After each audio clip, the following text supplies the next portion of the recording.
Welcome Ashley Nowe for an interview on diastasis recti, or diastasis recti, however you say it, Ashley. We are going to talk a little bit today about her journey and kind of the things that made the biggest difference along the way. So I feel like you've become an expert on this topic by this point. So thanks for joining me. Yeah, I'm passionate for sure. Absolutely. Yeah. So tell me, let's just jump into the beginning. Tell me what you wish you would have known right from the beginning. Oh my gosh, how to breathe. That's my short answer. Oh my gosh, I was a competitive CrossFit athlete. I had gone to regionals right before I got pregnant with my twins. And I just think about all of the pressure I was putting on my body, not knowing how to harness my breath. And I think as women, we are just caught in this pattern of sucking in, breath holding. So if I could pick one thing I wish I would have known, 100% my breath would be it. The breathing. So. Awesome. Okay, and now you stayed patient with your recovery. I did. Tell me a little bit about what that kind of timeline looked like for you. It's long. This is what I try to express to women who I come across and work with is it is not a one-size-fits-all approach. It is a slow, sometimes painfully slow process, but really what it comes down to is just sticking with it every day. So I can share a little bit about my story. Yeah. I had a son who's 10 years old now. I had that pregnancy. I was the woman who came back, had a six-pack, 3 months later, and didn't think anything of it. Then, fast forward to 5 years later, I got pregnant with twins. I had twin boys who were 7 and 6 pounds. I'm a small-ish woman, so you can imagine it was like a torpedo. So I had the twins, and afterward, I go to my 6-week checkup, and I'm sure a lot of your viewers can relate to this. And I said, am I clear? All clear. Oh, yeah. You're good to go. So I said, fantastic. I had been anxious to work out because I really had to take it slow at the end of my twin pregnancy because I was so large. And I said, I can't wait. I said, can I do everything? Crunches, sit-ups? Oh, yes, have at it. Everything you want to do. So here I am with this pooch, and being the type A that I am, I'm like, I'm just going to whip myself back into shape. My 6-week clearance, I start running. I start doing crunches and sit-ups. I'm getting back into CrossFit and lifting things, and, finally, I'm like 6 months postpartum, and I'm like, goodness gracious, I still have this huge pooch. Like, I was looking fit everywhere else, but I just had this relentless pooch.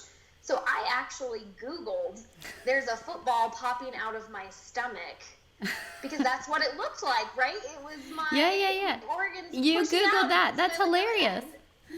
I had no idea that's what it was at the time. And here I am, like this fit person who's supposed to know things, and I didn't understand my body at all, completely taken back by that. So, of course, I go to my OBGYN and I say, here's the deal. My organs are popping through my stomach. I'm like in panic, right? Because I don't really know what's going on. She says, you're fine. It's just a vanity thing. Like, she's actually asked me, this is a quote, are you going to compete in figure competitions? I said, no, I never have. Like, and she's, then you're fine. Wow. So that was my answer. And I was like, but my back hurts and I just don't feel right. Like, I felt disconnected from my center is probably the best way I would describe it, just unstable. And I was used to being a very strong woman. So it surprised me. So anyway, thanks to Google chat rooms, like mommy chat rooms, I came across pelvic floor PT, right? And I was like, there is somebody who can help me. I guess the most under-announced, profession on the planet. Now I shout it from the rooftops. I think it's the most wonderful, helpful profession there is. So anyway, I found a pelvic floor PT, and that's where my journey starts. So it was about 6 months postpartum when I started learning how to connect with my core, my breath, my body. And going back to patience, there was a couple points that I really want to drive home. One was I really had to take back the level of exercise I was doing during the early rehab. As I was learning those basics, it's pretty humbling to be an athlete and to have your workout of the day be breathing. I was like, what? This is crazy. It was really frustrating for me because I just wanted to sweat and run and go and jump and do all these things. So it was shifting my mindset to say, And, my pelvic floor PT is the one who helped me with this. She said, if you do this now, you will be stronger in the long run. Mm-hmm. So I really hung on to that. I had to blindly trust her that if I did what she said, that I could see results, but it wasn't going to be instantaneously. It was going to be a journey, and it was. So I really had to pull back on the weights I was lifting and the intensity level that I was doing. Take it back, learn how to breathe, learn the basics, improve my posture. It really was a long process. So give me time and length, because I know that's one thing, like months, years.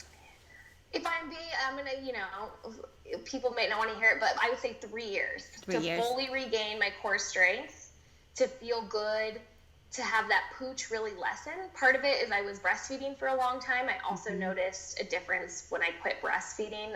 I breastfed my kids well into toddlerhood. And when I quit breastfeeding them, I noticed a few months after that, I'm sure from the hormone relaxin no longer being present in my system, I was able to get a little bit more tension on that connective tissue that I was missing. So all of those pieces came together. But honestly, 3 years. That's encouraging to the women that are working on it and they're 6 months out or they're 9 months out, and studies show us, if you're more than 9 months out, that your chances of healing have gone down significantly. So you saying, all right, I've continued to work on this. I continue to do specific things, including breathing, which I love, and then I continue to get better. I love it. I mean, it's don't give up. I didn't even start until 6 months postpartum for the viewers out there. And it's, it was a long process. But in the end, I can honestly say that I have such a better awareness. I almost feel like it was a gift. This is going to sound like the weirdest thing to say, but I almost feel like it was a gift because I really learned how to use my body in a different way. And I feel much stronger for it. I feel much more centered. And I just have this better sense of my breath. It's so grounding to know how to use your center, your core. It's your core. I mean, it's your central unit. And so not knowing how to use it, you don't even realize you didn't know how to use it until you know how to use it. It's one of those things you're like, oh, light bulb. Yeah, exactly. Yeah. Exactly. Well, one of the cautions that we were talking about earlier was when you don't know how to breathe, you might have the tendency to overload your pelvic floor. And that was one of the things that we were talking about that I've seen is a lot of women creating prolapse by trying to heal their diastasis too aggressively. So I think your points on making sure you get the basics down before you really advance things is incredibly important.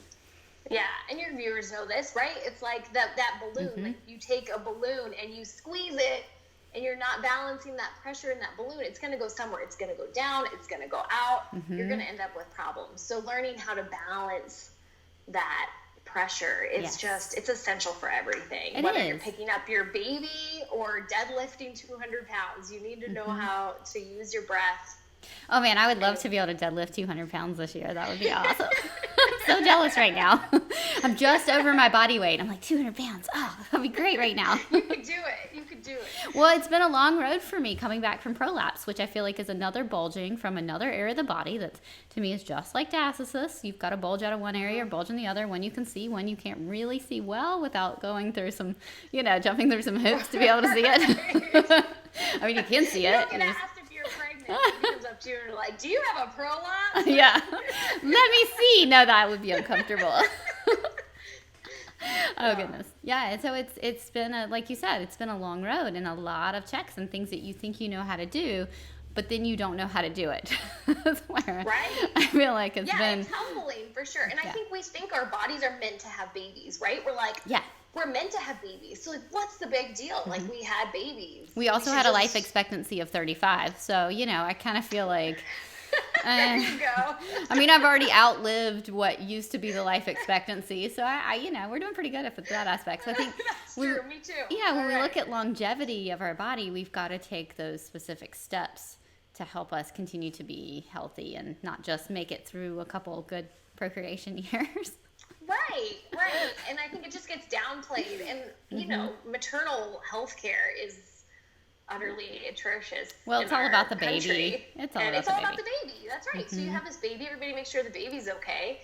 And then you're sent home with this human. You have no core strength. And then you're supposed to keep something alive you know, and lift it in its car seat and pick it up and put it on the change. I mean, it's just the fact that we don't have standard pelvic floor PT for women who have birthed babies. That's crazy.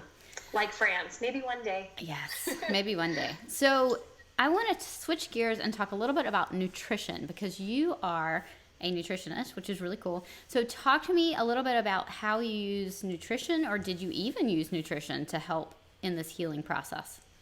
Yeah, I mean, I am obviously a firm believer that food is not only your fuel that's going to give you energy to help, you know, get through this process of raising a kid and trying to heal your body, but it also is going to help that connective tissue. So whole foods, I mean, it really is a simpler approach than we think. We like to have all these fancy diets, right? There's all the rage, there's the keto, the paleo, this, that. I mean, it's just so many different dietary theories. Really, 2 pieces of advice. Well, I'm going to give 3. Drink a lot of water. That's going to help, right, with cell regeneration. Protein. You need those amino acids to just help build that body back up and to support muscle growth.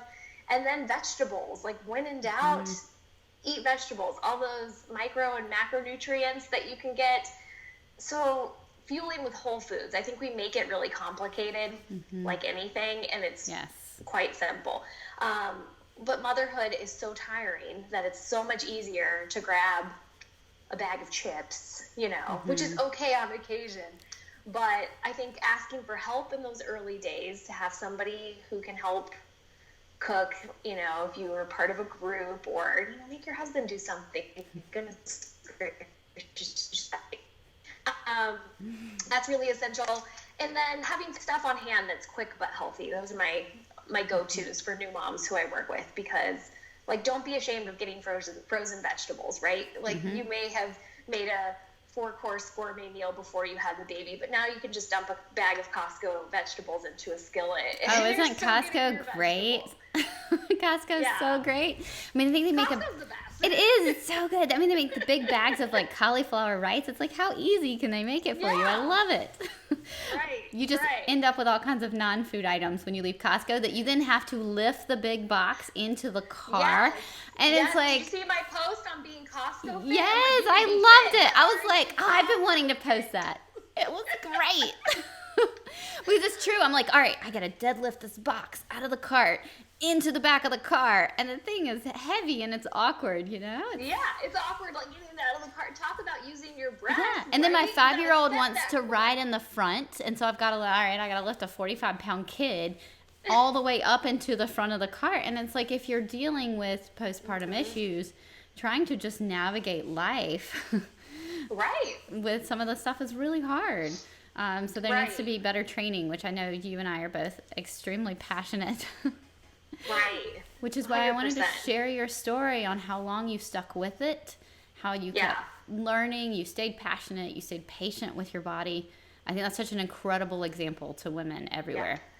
And you know what, I want to go back. Sorry, I'm taking us back full circle. Take us back to my diastasis. I still have a gap. I want to, like, make that really clear, because I get that question all the time. People think that if they have a gap that they are broken. And I'm like, oh, no. Yeah. It doesn't have anything to, I mean, it has something to do with it, but it's how you can manage that, right? So I still have about a 2-finger gap.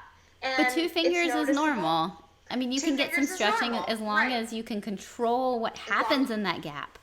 Right there. Yes. That's my point. So I absolutely still have a gap. You can see it. But what's the difference is I don't have that doming. Well, and a gap doesn't necessarily mean you're going to have poochy belly either. That's the one I get a lot. They're, my diastasis is causing my belly to pooch. And I'm like, well, no, we can still have a gap, but get you flatter abs. Like, that's because you have a very flat stomach. Yeah, mostly. I'm on day 1 of my period. Not a great time to have this conversation. So don't be like, pull up your shirt. And you're going to be like, well, show me your prolapse. I'm like, okay, this conversation's over. So, you know, but it's definitely there. I'm more susceptible to bloating. You know, there are, but overall, compared to where I was, I have so much control over it. And can I ask why? Still keep an eye on it. Why didn't you have the surgery way back? Oh, if I'm honest, I went to see a surgeon. I Yeah. did. I was Which about... is, surgery is a good option for some women. I mean, I'm not an anti-surgery person by any means. Yeah. I just think that some women might jump into it a little too quickly, and then I see them post-surgery, and they're still like pulling at that diastasis. They're still having some poor loading issues, and so surgery doesn't fix how you load your body. So that's my argument, not the anti-surgery, just the let's fix 100%. the loading. Like if you're gonna have surgery, you still need to. You still gotta fix how you load. I mean, because that pressure is gonna go somewhere. Just going back to our balloon, right? Yeah. So you made it tight here. Well, where do you think that pressure is gonna go? Yeah. Right? Oh, yeah, you have acid reflux now. Oh, imagine that. Imagine that, right? Oh, you feel pain and pressure down below when you're working out. Huh.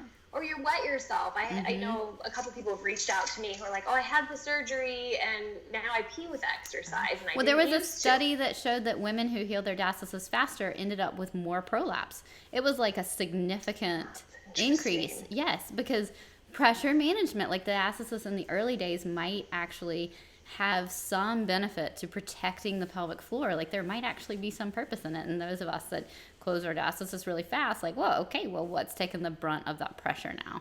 Right. It makes sense, right? Mm-hmm. Yeah. Makes sense. What was your original question? I forget. I'm sorry. Why did you stick it out for 3 years? That's a long time. Yeah, it is a long time. I went and saw a surgeon, and they described the process to me. And he was like, you'll do fine. You'll do great. You know, your C-section scar isn't that bad. Mm-hmm. And, of course, externally, like what it looks like. They're not thinking about what's happening internally, which is another diatribe I could get on about scarring. But, so there are your things, and it freaked me out. And I thought to myself a couple things. I thought, one, it feels risky to me. I can't imagine being down for that length of time, right? It takes weeks of healing, and to have these little kids. I had twin boys. I'm like, how am I going to take care of them? So there was just the logistics, if I'm being honest. Then I think the surgery is not this simple surgery. I don't know if you've seen it. They lift it up. Yeah. They're sewing you.